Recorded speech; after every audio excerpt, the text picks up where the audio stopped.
Lucas capítulo 10, versículo 25 em diante.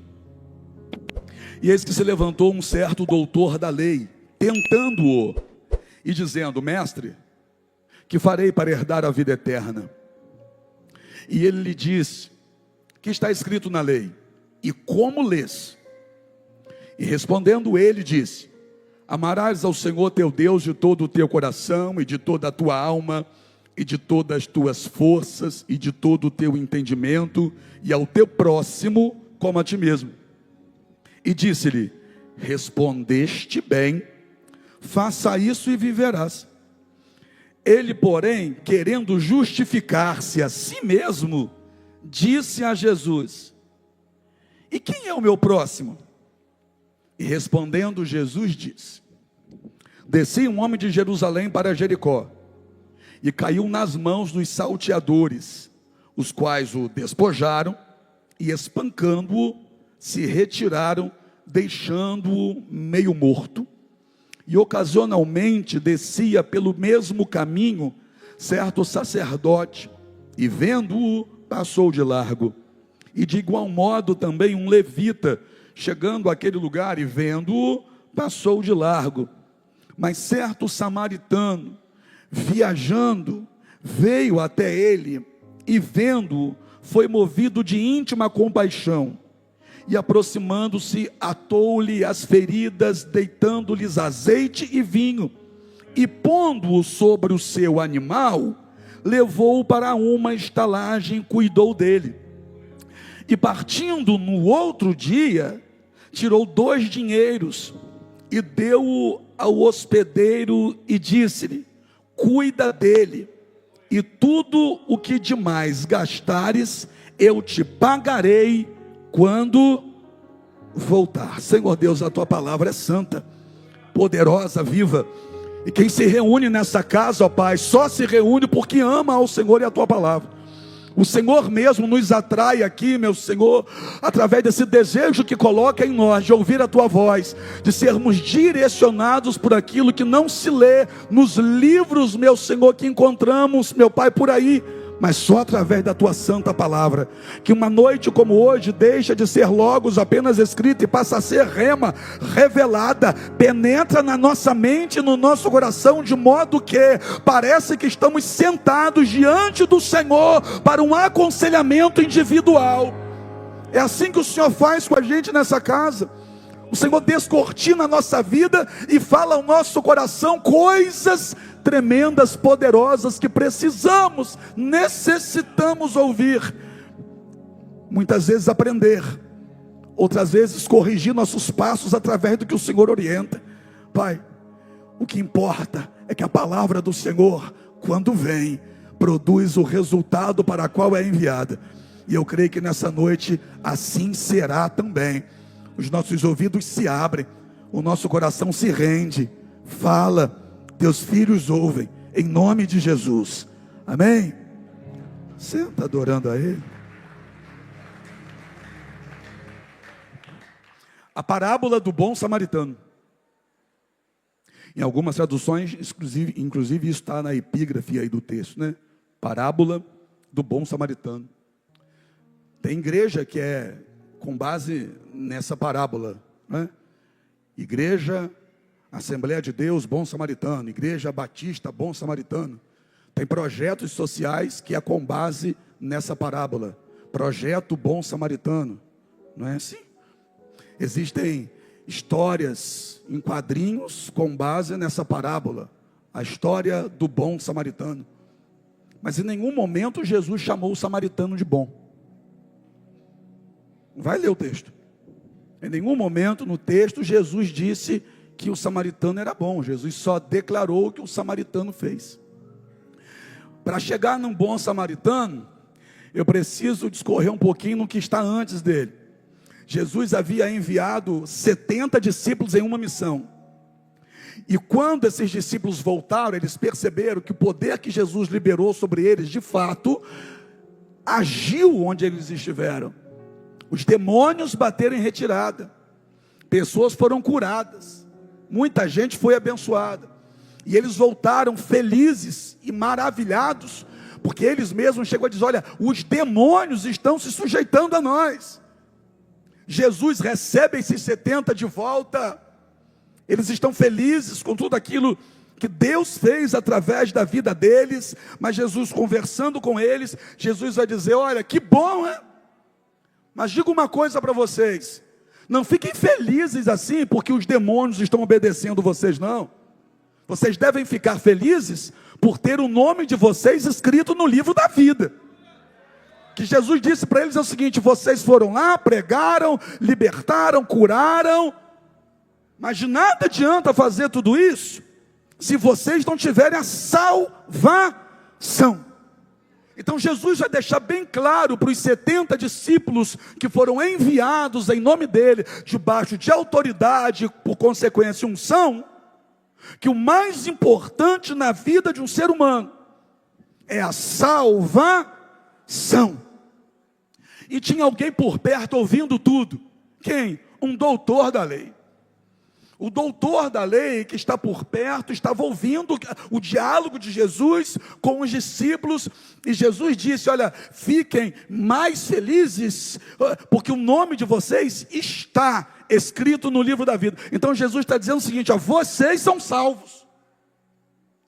Só que Jesus está falando com 70 discípulos, pessoas que eram dali conhecidos, alguns pescadores, gente simples, gente humilde, que deixou tudo, está servindo a Jesus, recebeu autoridade.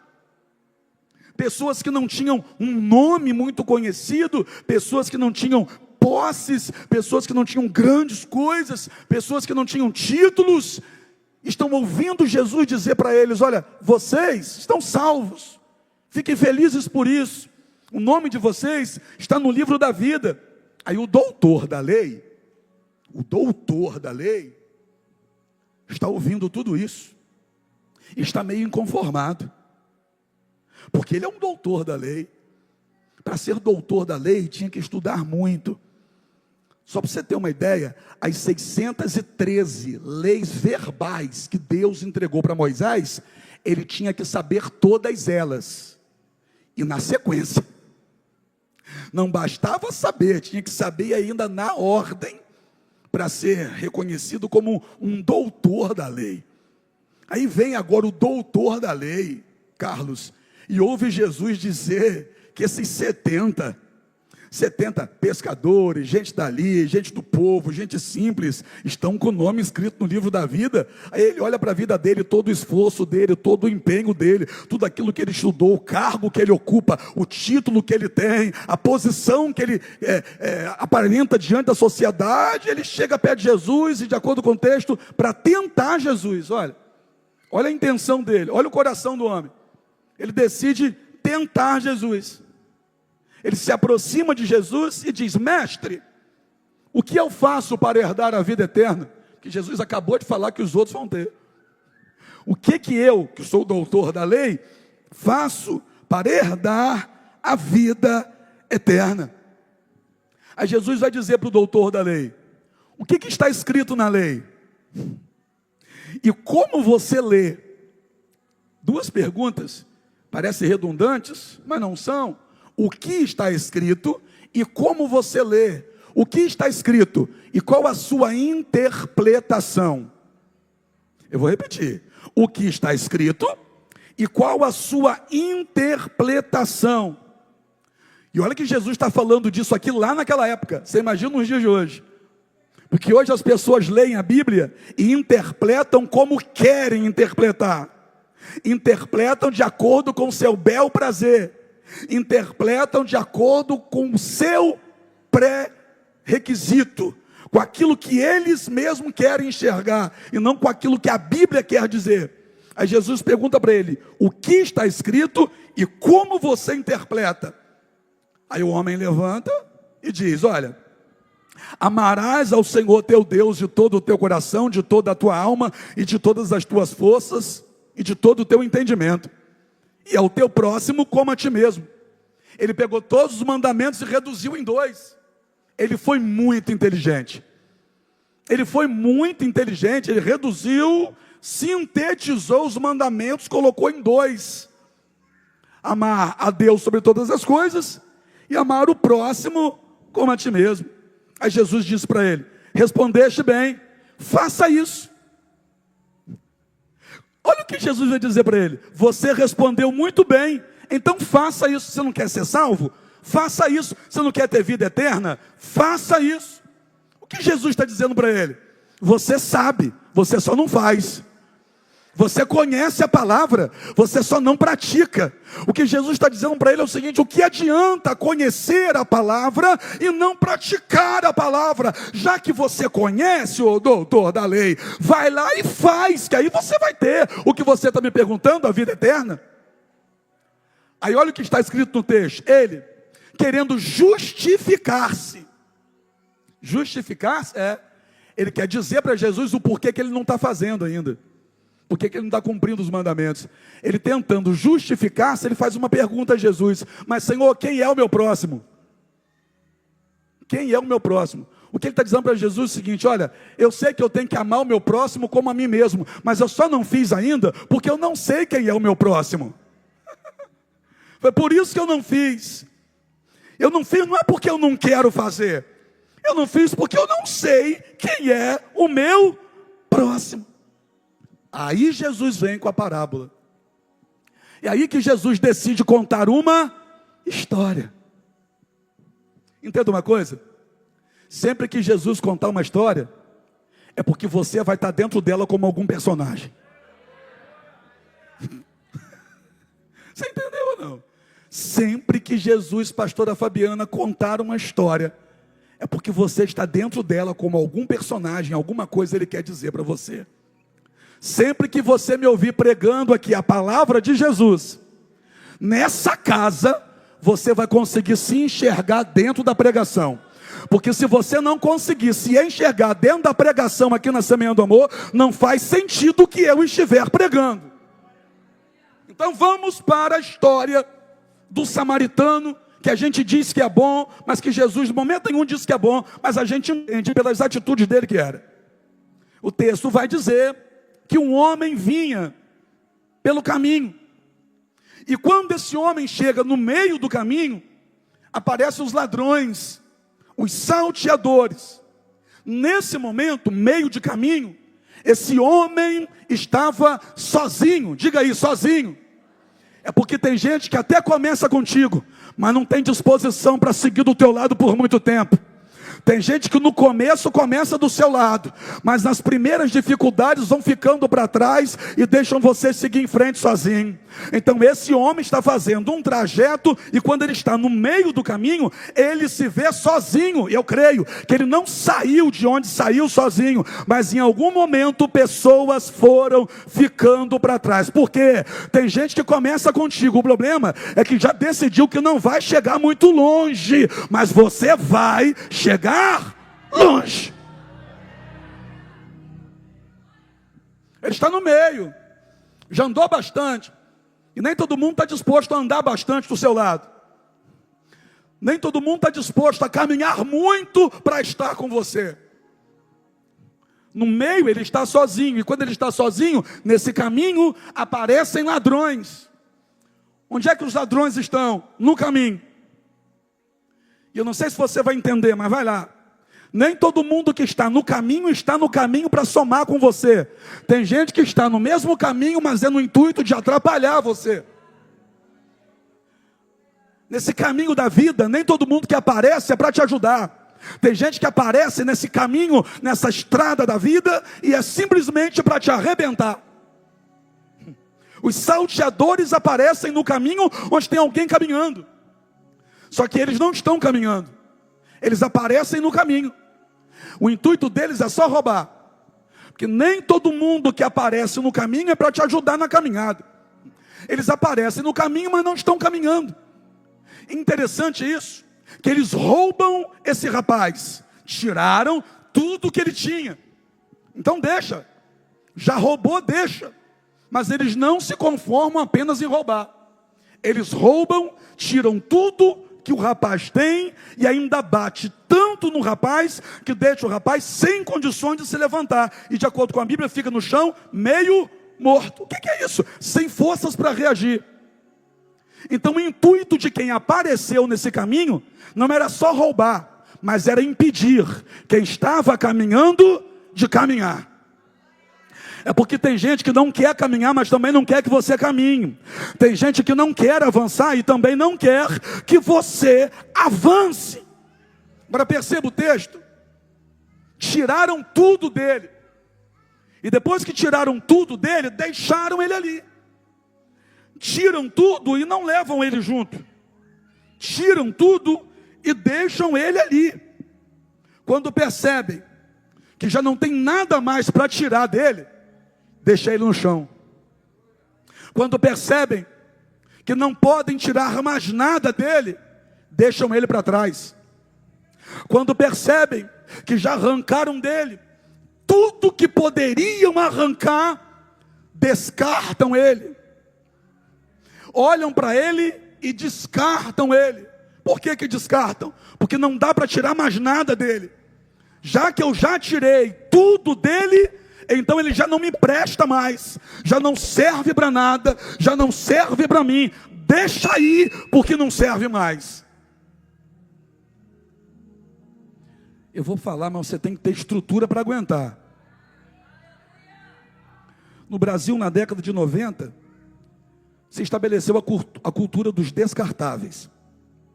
Como assim? Nós que temos mais idade, cadê a turma dos 40 e pouco? Eu estou com quase meio século. Nós que temos mais idade, somos de uma época em que a nossa mãe dizia assim, ó, vai ali e compra um refrigerante. Aí o que a gente tinha que fazer? Sair de casa e ir lá e comprar? Não, a gente tinha que procurar lá no fundo da casa um negócio chamado casco. A gente saía atrás do casco. Cadê o casco? Cadê o casco? O casco não é de tartaruga, não. Os jovens não estão entendendo o que eu estou falando. O casco era uma garrafa de vidro. Que a gente chegava lá na venda, na quitanda, que a gente não chamava nem supermercado, na venda, ou na quitanda, ou lá em Seu Zequinha, a gente chamava pelo nome, né? Tinha o nome do comércio, mas a gente chamava pelo dono do comércio, o nome do dono. Eu vou falar, meu Deus, se tiver algum parente dela aqui, vai lembrar dela. Eu ia lá em Dona Doroti, ela vendia refrigerante. Eu ia lá na Dona Doroti com a garrafa, uma garrafa de vidro. E eu chegava lá e dizia assim, Dona Doroti, me dá uma baré. Ah, você não lembra da baré? Meu irmão, lembra da baré? Tá velhão, irmão. Eu pedi uma baré, a Dona Doroti vinha com uma baré geladinha e me entregava. E eu entregava o casco de volta à Dona Doroti. Só que Dona Doroti tinha muita confiança em mim, Dona Doroti me viu crescer. E tinha dia que às vezes eu vinha da escola, eu já passava direto em Dona Doroti para pegar o refrigerante. E ela dizia assim, cadê o casco? E eu dizia para ela, daqui a pouco eu trago. Eu ia para casa e depois eu passava lá para devolver o vasilhame. Ficou mais bonito agora? É vasilhame, né? Vasilhame, casco. A Dona Doroti.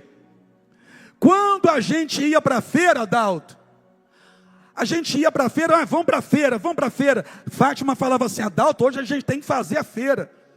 Aí Adalto tinha que sair pela casa procurando aquela bolsa de couro que você tinha, Adalto. Você não tinha não, Adalto? Adalto tinha uma bolsa de couro. A alça era de couro, era tudo de couro. E a costura era uma costura pesada. Irmão, a gente botava arroz, feijão, 5 quilos de açúcar, tudo dentro da bolsa. A alça da bicha aguentava peso, que era uma bolsa preparada para aquilo. Por quê? Porque lá na venda não tinha sacola não. A gente tinha que levar a nossa bolsa de couro. Adalto, você tinha umas 2. E a gente voltava para casa, porque as coisas não eram descartáveis. Quebrava a televisão da tua casa. Se você é de Goitacazes, você já foi muitas vezes lá em Elinho. Quem é de Goitacazes aqui? Se você não conhece Elinho, você não é de Goitacazes. Você conhece Elinho? Não pode. Então você nunca teve televisão em casa. A gente levava lá em Elinho, porque Elinho consertava a televisão para a gente. Mas na década de 90 as coisas começaram a mudar. Por quê? Porque agora a gente ia na quitanda comprar refrigerante e a gente não precisava mais levar o casco. A gente chegava lá e dizia assim: me dá uma Coca-Cola de 2 litros, ou uma coroa, cola de 2 litros. Você lembra da coroa cola? Frecha, paquera, iticola, convenção. Vocês são muito velhos. Você comprava aquilo lá, levava para casa, você tomava aquele refrigerante, depois você olhava para a garrafa. O que você fazia com a garrafa? Jogava fora, descartava. E quando é que você descartava a garrafa vazia? Depois que você tinha tirado dela tudo aquilo que tinha valor. Você tirava de dentro dela tudo que tinha valor, e quando você olhava, só ficou a garrafa, você jogava fora, porque para você não tinha valor. Aí a gente vai no supermercado, na cultura de 90, no 90 começou essa cultura no Brasil. Você vai ao supermercado, agora tem sacola de tudo quanto é tamanho. Eu trabalhei em supermercado, gerenciei supermercado, grande parte da minha vida era sacola, 30 por 50, 40 por 30, é a medida da sacola, e a gente comprava várias medidas para servir ao cliente. Aí você botava as suas compras dentro da sacola, ou melhor, você não, o embalador do supermercado botava toda a compra dentro da sacola. Hoje em dia você não sabe mais o que é isso, né? Se eu for fazer um processo seletivo hoje para entrar no Super Bom e me perguntar assim: o senhor tem experiência onde? Eu digo: aqui mesmo. De tanta compra que eu embalo aqui, porque não tem ninguém para embalar. Deixa eu voltar para o culto. Mas a gente leva a sacola plástica para casa. Depois que a gente tira o que tem de valor de dentro da sacola, a gente pega a sacola e joga no lixo. É a cultura de se descartar algo depois que a gente tira o valor de dentro. A gente tira o valor de dentro da garrafa de refrigerante e descarta. Tira as coisas de valor de dentro da sacola e descarta. Só que tem uma coisa, irmão. Tem uma turma depois que copiou algo que Jesus já fazia há muito tempo. Pergunta o quê? Depois que se estabeleceu a cultura do descartável, veio alguém e teve a brilhante ideia de estabelecer a cultura do Só que Jesus já fazia isso há muito tempo. Como assim? Eu vou repetir isso aqui. Jesus já fazia isso há muito tempo. Porque eu um dia fui descartado, Jesus pegou e me reciclou. Você um dia também foi descartado, descartada, Jesus pegou você e reciclou você. Oh meu Deus do céu, eu estou pregando para gente que também já passou por isso na vida. Alguém se aproximou, tirou de você tudo que podia tirar e depois deixou você de lado. Mas olha o que aconteceu.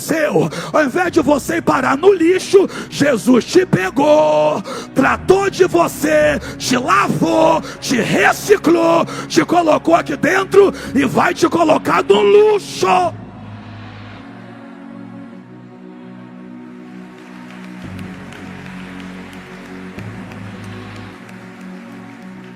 Tiraram tudo dele e aí descartaram ele. Deixaram ele lá. Mas vai passar gente ali. Por esse mesmo caminho, está descendo agora um sacerdote. Pronto. Está descendo, o sacerdote está descendo. Aí tem um negócio estranho. Porque se ele está descendo, ele está saindo de Jerusalém, indo para Jericó. Do lugar da bênção, e ir para o lugar da maldição. O sacerdote está descendo pelo mesmo caminho. E quando observa que tem alguém ali, de acordo com o contexto, ele passa de largo. Ele passa longe. Mas e o rapaz que está lá descartado, que foi descartado? Continua lá. Aí, de acordo com o texto, pelo mesmo caminho, vai passar um levita. E o levita também está descendo. Está saindo de Jerusalém e está descendo para Jericó. Está estranho também esse levita. Aí esse levita, avistando o moço de longe, não se aproxima. Também passa de largo. Apóstolo, então quem deveria fazer, não fez? A gente pode olhar por essa ótica. Mas a gente também pode entender da seguinte maneira: se o sacerdote está descendo, é porque não está bem. Se o levita está descendo, é porque não está bem. E quem está descendo, como é que vai ajudar alguém a subir? Quem está caído, como é que vai ajudar você a levantar?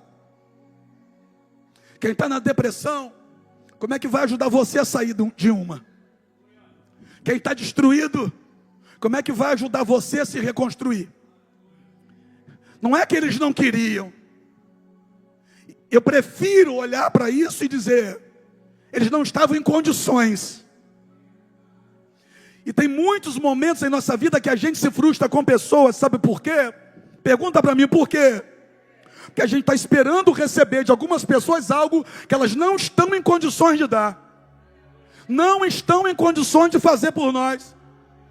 Só que a gente colocou uma expectativa tão grande naquela pessoa, uma esperança tão grande nela. Aí quando ela não faz, a gente se frustra e diz, ela mudou. Será que ela está bem? Porque esse sacerdote não estava bem. Se estivesse, não estaria saindo de Jerusalém. O levita não estava bem, porque se estivesse, não estaria saindo de Jerusalém. Pare de esperar das pessoas mais do que elas têm capacidade de te entregar. Porque senão você se frustra e coloca um peso sobre elas que elas não estão com estrutura para carregar. O peso da responsabilidade de ter que resolver o teu problema. Quando na verdade eles não estão nem com estrutura para resolver o deles. O sacerdote passa de largo. O levita passa de largo. Aí vem um samaritano, e o samaritano não está descendo. O samaritano está subindo. E o samaritano que vai passar pelo mesmo caminho, mas fazendo o trecho ao contrário, quando vê esse moço caído, se aproxima dele. E quem é esse moço? É aquele que tiraram o que ele tinha de valor e depois descartaram ele. E eu sei que tem gente aqui que está vivendo isso. Eu sei que tem mulher aqui que está se sentindo assim, usada e depois simplesmente descartada. Só te usaram. E quem sabe ainda estão te usando. E você já percebeu isso. E a dor já tomou conta do seu coração. E quando você está a ponto de não aguentar mais, você inventa que vai tomar um banho. Mas não é que você precisa tomar um banho. É que você precisa chorar. E costuma fazer isso debaixo do chuveiro para disfarçar. Porque você já percebeu que a qualquer momento você pode ser a próxima pessoa a ser descartada. Eu sei que tem homens aqui que também já passaram por isso, ou quem sabe estão sentindo isso nesse momento. Sentindo o quê? Sentindo que você só vale enquanto o seu cartão está passando. Porque se estourar o limite do seu cartão, também estoura o relacionamento. Se acabar o limite do seu cartão, também acaba o respeito. Acaba o respeito, acaba o carinho, acaba a admiração, acaba um monte de coisa junto com o fim do limite do cartão. Eu sei que tem homem aqui que já percebeu que só tem valor porque trabalha e bota as coisas dentro de casa, inclusive banco luxo. E se for para você morrer trabalhando, não importa para quem está desfrutando do luxo que você patrocina. Mas a sua pergunta, quem sabe por vezes é: e se eu não puder mais dar o que eu dou? E se eu não puder mais bancar o que eu banco, manter o que eu tenho mantido? Será que eu também vou ser descartado? Porque a gente percebe sinais, não percebe? Os sinais estão diante. Muitas vezes a gente finge que não está vendo, mas os sinais estão ali gritando. Eu sei que tem jovens aqui que também já se sentiram assim, descartáveis. Eu sei que tem pais aqui, pai, mãe, que também já se sentiram assim. Só tem o respeito do filho enquanto compra tudo o que ele quer. Tem que comprar o que ele quer, da marca que ele quer, na hora que ele quer. Se não comprar, o pai é ruim, a mãe é ruim. Então só enxerga a sua carteira, não enxerga você. Eu sei que tem gente aqui que já sentiu isso em relação a trabalho. Você já percebeu que no lugar onde você trabalha, quem sabe você é só um número? E daí se você está doente, produza. E daí se você não está bem, produza. Deixe o teu problema em casa. Aqui, produza.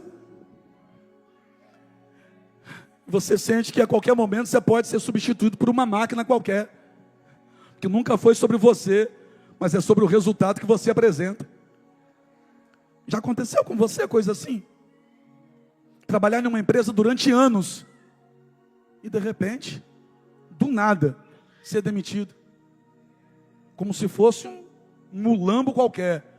Um pano de chão que ficou gasto com o tempo e agora se coloca um outro no lugar. Descartável.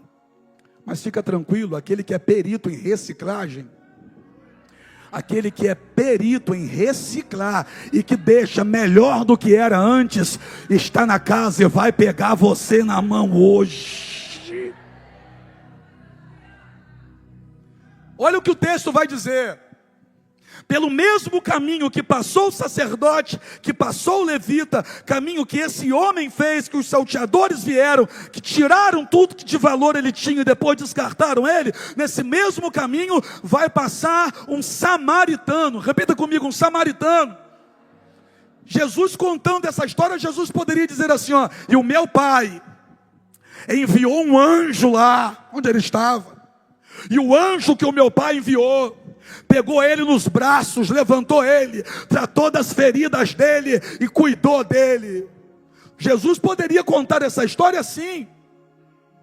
Só que Deus, aqui nessa história, não mandou um anjo. Deus mandou uma pessoa. Eu vou repetir. Deus mandou uma pessoa. Pergunta para mim por quê?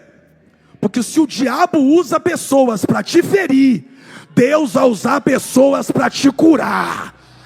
Eu sei que tem gente aqui que está com medo de gente, mas eu vou repetir isso aqui. Se o diabo usa pessoas para te ferir, Deus vai usar pessoas para te curar.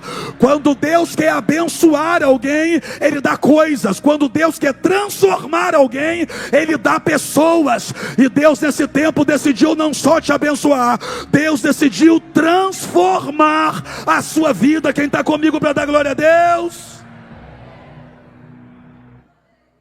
Se nessa história estivesse escrito que Deus mandou um anjo, sabe o que aconteceria com a gente? A gente nunca mais ia conseguir acreditar em gente. Porque olha o que as pessoas do texto fizeram. Alguns bateram e roubaram, e outros passaram de largo e não chegaram para ajudar.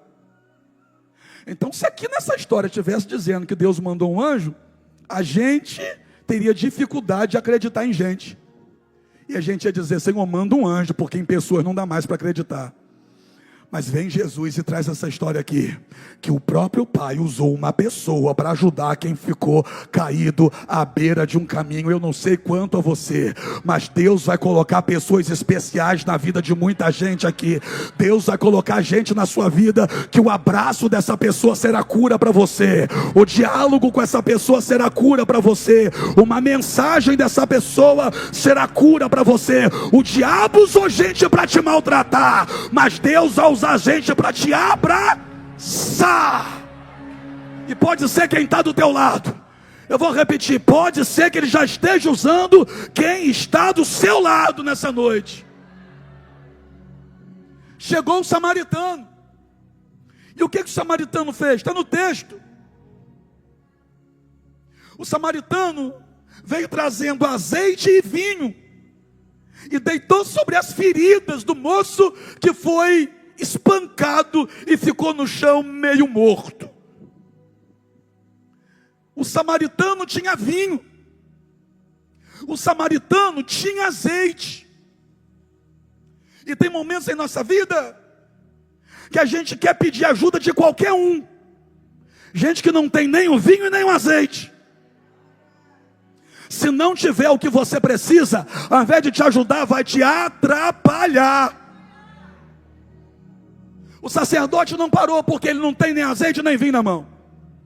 O levita não parou porque não tem nenhum azeite, nem vinho na mão. Apóstolo, eu pensei que fulano ia me ajudar. Não parou para te ajudar, porque não tem da parte de Deus o que você precisa nesse tempo. Mas pode ficar tranquilo, porque em falta você não vai ficar. Não vou demorar não, aguenta só mais um pouquinho. Por quê? Porque além de deitar azeite e vinho nas feridas, de acordo com Jesus, pegou o rapaz do chão e colocou em cima do seu cavalo. Está aí no texto. O samaritano pega o rapaz e coloca aqui, lá em cima do cavalo dele. Do cavalo dele. Porque o rapaz já não tem mais nada. O cavalo é do samaritano. Ele pega o rapaz, coloca em cima do cavalo. Então, peraí. O samaritano chegou ali em cima de um cavalo. Mas ele vai sair dali puxando um cavalo com um homem em cima. Apóstolo, não estou entendendo, você vai entender agora. Porque agora, se ele está em cima, se o rapaz ferido está em cima do cavalo, e o samaritano está puxando, o rapaz que está puxando está se esforçando para andar e ainda puxando um cavalo ali, né? E o rapaz que está ferido está em cima do cavalo sendo carregado. Então, nesse momento, quem está sofrendo mais é o samaritano que está indo a pé. Ele se coloca na condição de ir a pé, só para fazer o outro ir em cima do cavalo. Apóstolo, eu não estou entendendo. São poucas pessoas que aceitam ver você numa condição melhor do que elas. Que a condição do outro agora está melhor do que a dele. O outro está em cima do cavalo sendo carregado. Ele está embaixo puxando o cavalo. São poucas pessoas, Marcela, nessa vida, que aceitam ver você numa condição melhor do que a delas. Porque a gente vive em um mundo de competição, onde um quer sempre estar melhor do que o outro, ter mais do que o outro, saber mais do que o outro, poder mais do que o outro. Aí nesse mundo de competição, ainda tem gente que diz assim: eu estou disposto a te ajudar para ver você melhor do que eu estou disposto a te ajudar para ver você crescer mais do que eu estou crescendo, eu estou disposto a te ajudar a fazer você chegar mais longe do que eu já estou chegando. Apóstolo, isso aí é ficção? Não, isso é a palavra de Deus, e eu sei que na terra ainda existem pessoas assim. Eu sei que tem mulher aqui que está disposta a ficar em casa para ver o marido crescer mais do que ela no mundo aqui fora. Como assim? Na empresa, nos negócios. Eu sei que tem mulher agora que também quer me matar porque eu falei isso. Eu sei que tem amigo que está aqui que, se puder ajudar o amigo para o amigo ser promovido na empresa onde os dois trabalham, ele vai ajudar. Mas eu também sei que tem gente lá que, se puder furar os seus 2 olhos, quebrar as suas 2 pernas, para nem na porta você passar, também fura. Mas fica tranquilo, porque eu repito, se o diabo usa pessoas para te arrebentar, Deus usa pessoas para te abençoar.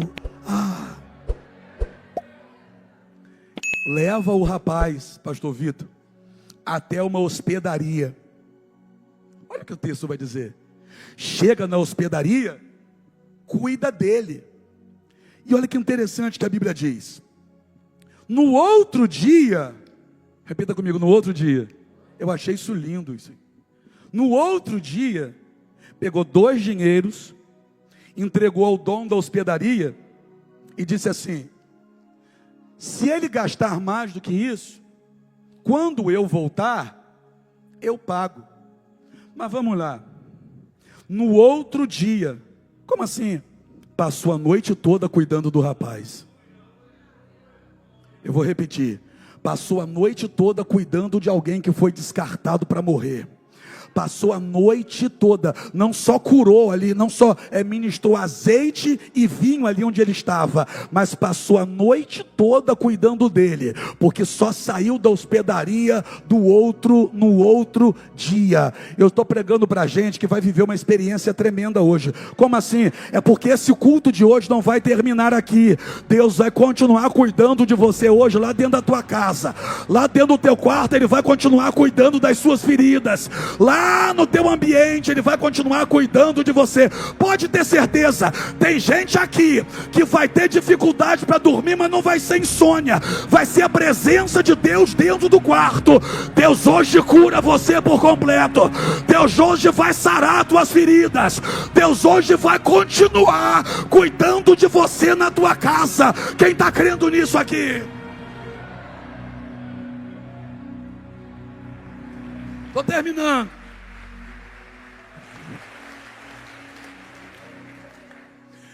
Presta atenção agora, Peterson. No outro dia, pela manhã, depois de passar a noite cuidando do rapaz, ele vai até o dono da hospedaria e dá 2 dinheiros. Quantos dinheiros? Quantos dinheiros? 2 dinheiros, pastor Vitor. 2 dinheiros, naquele contexto, representava 2 meses de hospedagem. O quê? 2 dinheiros aqui era equivalente a 2 meses de hospedagem. Mas por que ele está pagando 2 meses de hospedagem? Quando ele pegou o rapaz lá no meio da estrada, de acordo com a Bíblia, o próprio Jesus falando, ele estava meio morto. Meio. Então quem olhava dizia assim, ó, vai morrer. Quem olhava dizia assim, ó, acabou para ele. Quem olhava dizia assim, ó, não tem mais jeito. Mas quando esse samaritano paga 2 meses de hospedagem para ele, e ainda diz assim, ó, se gastar mais, quando eu voltar eu pago. O que o samaritano está dizendo é o seguinte: não vai morrer amanhã, não vai morrer depois de amanhã, não vai morrer daqui a 3 dias. Quem olha para ele pensa, acabou, vai morrer. Quem deixou ele caído lá, estava pensando assim, acabamos com ele, destruímos ele, matamos ele. Mas o samaritano que cuidou está dizendo assim, ó, não vai morrer. Ai, não vai morrer. Eu vou repetir, não vai morrer. Em nenhum lugar da Bíblia está dizendo que o rapaz que está caído no chão pediu ajuda. Se ele não pediu ajuda, é sinal de que ele também, quem sabe, estava pensando assim, eu vou morrer. Mas chegou alguém para dizer para ele, você não vai morrer. Eu tenho um recado agora para quem pensou que tinha destruído você. Não destruiu e nem vai destruir. Eu tenho um recado agora para quem fez trabalho para acabar com teu casamento. Não acabou e nem vai acabar. Eu tenho um recado agora para quem disse que você ia voltar para as drogas. Não voltou e nem vai voltar. Eu tenho um recado agora para quem disse, acabei com a vida dela, usei e joguei fora. Não acabou e nem vai acabar. Vai ver você de volta, vai ver você de cabeça erguida, vai ver você com as feridas cicatrizadas, vai ver você de pé, vai ver você triunfar. Aleluia!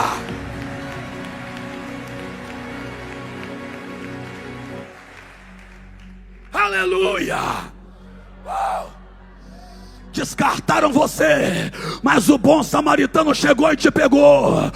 Usaram você e jogaram você fora, mas o mestre em reciclagem pegou você e vai transformar você em vaso novo. Quebraram você, estava em pedaços, mas o oleiro está pegando os pedaços na mão hoje, está dizendo, eu vou fazer de você um vaso novo. Um vaso novo.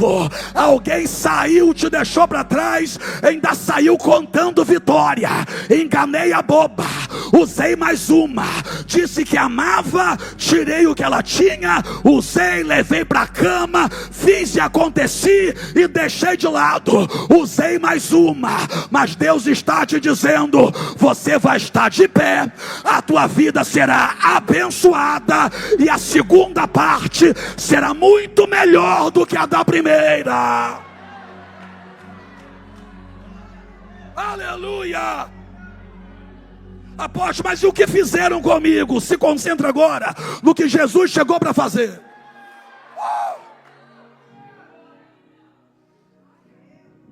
Mas por que ninguém me ajudou? Porque não tinha azeite nem vinho. Mas por que não pararam para me socorrer? Porque também estão cheios de problemas. Mas pode ter certeza de uma coisa: se quem você achava que iria te socorrer não socorreu, fica tranquilo, porque nesse deserto você não morre. Não vai faltar socorro para você. Posso terminar? Ah, não? Quer tirar meu couro, né? Vamos lá. Tem algumas coisas nesse texto que sempre me chamaram a atenção. O sacerdote, o levita, é como se fosse a representação da religião. E infelizmente, em alguns lugares, eu vou ter que falar, você vale o que você tem. Infelizmente, em alguns lugares, como a gente vê por aí, tem até área VIP na igreja para receber alguns tipos de pessoas. Porque a pessoa vale o que tem. O sacerdote e o levita representam a religião. Que depois que tira, não vou generalizar porque toda unanimidade é burra, tá, gente? Depois que tira o que você tem, simplesmente descarta você. E que não tem o que você precisa para ter a sua vida transformada. Apóstolo, o que é isso? Mas e o bom samaritano? É fácil a gente entender quem é esse bom samaritano da história. Porque o bom samaritano não estava descendo, estava subindo. O bom samaritano parou, e o bom samaritano tinha vinho e tinha azeite. Eu vou repetir. Ele tinha vinho e tinha azeite. Jesus tem o que você precisa. O bom samaritano carrega esse rapaz.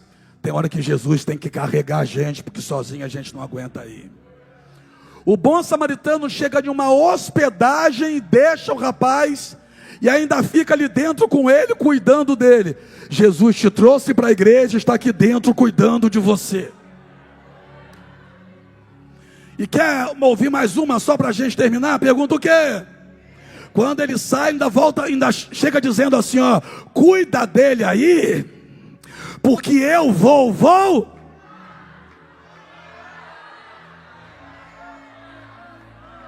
Após que história é essa? Vamos lá, Jesus te trouxe aqui para dentro, deu uma ordem para a gente: cuida deles aí.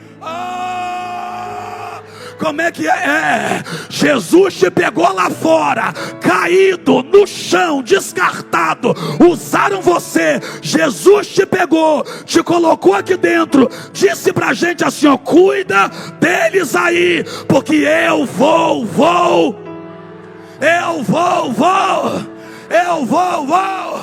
Peraí, então qual é o papel daquele homem que está ali na hospedaria? É cuidar. Por quê? Porque quando ele voltar, o dono da hospedaria vai ter que dar conta. Então me dá licença, que quando Jesus voltar, eu vou ter que dar conta de você. Fica em pé para a gente terminar.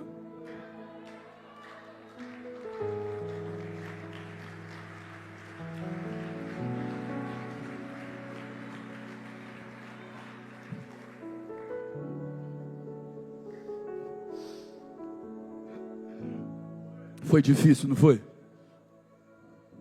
Se sentia um lixo.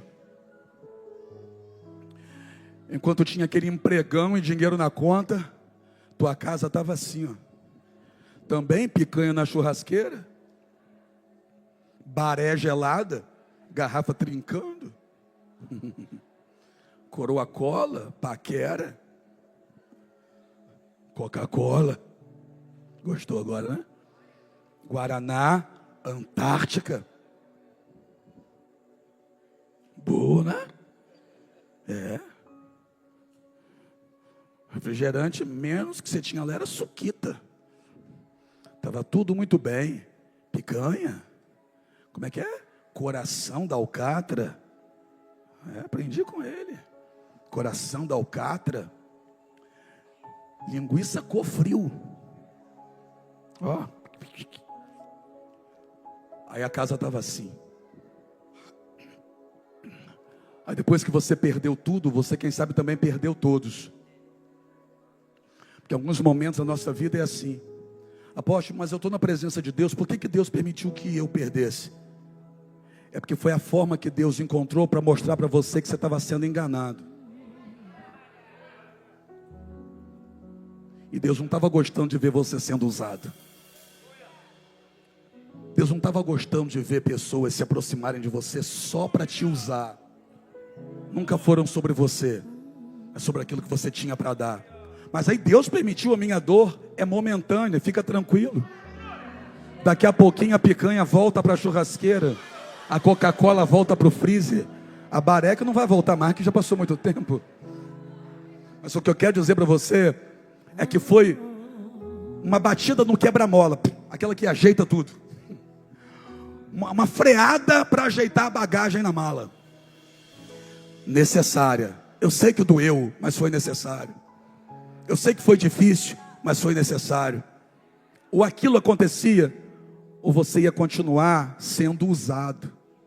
E mais cedo ou mais tarde você ia descobrir que nunca foi por você, sempre foi por aquilo que você tinha para oferecer. Sabe, moça que está aqui comigo e que está mal, entrando em depressão porque o seu namorado te largou? É melhor um namorado que te largue do que um marido que te atormente depois. Foi melhor acabar agora. Ah, mas apóstolo, eu me entreguei para ele. Você se entregou para ele, não devia ter feito isso. Realmente não devia ter feito isso. Mas foi melhor ele sair da tua vida agora do que você arrastar isso para dentro de um casamento de aparências e depois ir parar dentro do meu gabinete com o olho roxo. Foi melhor acabar agora. Então para de chamar de perdas o que no contexto de Deus é livramento. Apóstolo, mas a gente saía, a gente estava indo para a lanchonete. Vocês iam para a lanchonete juntos, chegava lá na hora de pagar o hambúrguer, você pagava o seu, ele pagava o dele, né? E você ainda estava chamando esse namoro de bênção. Não sei bênção para quem, só se for para o dono da lanchonete, que para você nunca foi. Porque se você aceitar rachar a conta do hambúrguer com ele agora, amanhã, quando você casar com ele, se você casar, a energia dela vai ser sua, a água vai ser dele. Sempre o maior vai ser seu, para você pagar. Quer sustentar homem? Se não quer sustentar homem, então solta a mão do moleque. Que isso, poxa? É a verdade, ué. Para de chamar de perda o que é livramento. Pessoas que só querem tirar o que de você tem de valor, e depois, se conseguirem tirar tudo, vão te deixar ali.